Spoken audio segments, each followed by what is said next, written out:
validation du fonctionnement de la centrale.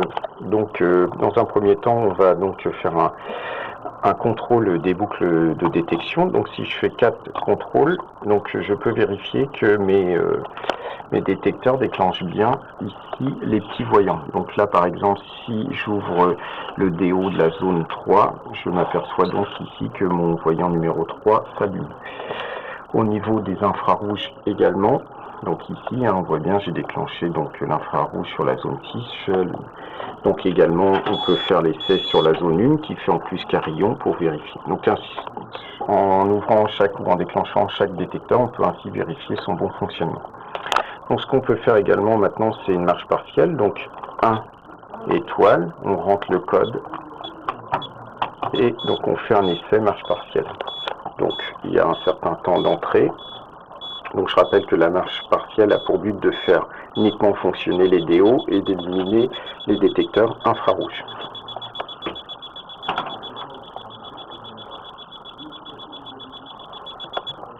Donc là, on peut s'apercevoir qu'on déclenche bien les détecteurs infrarouges, mais qu'il ne se passe rien du tout. Par contre, si on agit sur un détecteur d'ouverture, donc on va bien voir retentir la sirène. Voilà, donc j'ai coupé pour une question d'audition pour pas perdre de l'ouïe. Donc là, pour désactiver, donc je recompose mon code et je valide. Voilà, donc après, nous pouvons faire le test également en fonctionnement normal. Donc là, il va falloir être discret, ne pas bouger devant les infrarouges pour ne pas déclencher les infrarouges. Donc on va rebrancher la sirène. Voilà. On retape le code d'origine, ce code-là est bien sûr modifiable. Donc là, j'ai toujours un temps d'entrée, donc il va falloir ne pas bouger pour pas déclencher les infrarouges.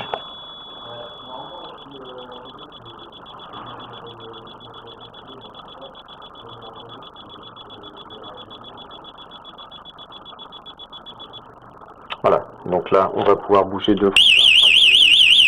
Donc voilà, là, on vient de déclencher un infrarouge, donc là, on voit ici qu'on est bien en fonctionnement total, donc je refais mon code pour désactiver ma centrale. Voilà, donc je peux rebrancher maintenant ma sirène. Donc voilà, donc là on a fait un fonctionnement marche partielle, marche totale, tout grâce au voyant, en vérifiant le bon fonctionnement, donc en agissant tout simplement 4 contrôles, je répète, pour vérifier l'ouverture des différents détecteurs. Voilà. Et ici, vous avez un petit voyant, donc à partir du moment où vous avez un défaut d'autoprotection, c'est-à-dire si votre boucle d'autoprotection est ouverte, logiquement, ici, le petit voyant doit s'allumer. Donc on peut éventuellement ouvrir un détecteur.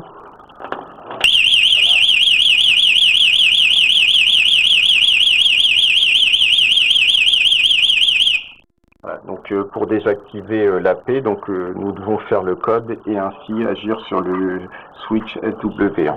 Et donc là, on s'aperçoit bien que en fait, on a fait un déclenchement au niveau de l'autoprotection. Donc pour refermer, il suffit de rappuyer sur SW1, la LED est allumée en fixe, je referme mon détecteur, donc la LED s'est éteinte, donc il n'y a plus de problème d'autoprotection, et logiquement, voilà, alors là j'ai fait 4 contrôles et je vois bien que ici mon autoprotection donc a été supprimée et donc je n'ai plus de problème d'autoprotection.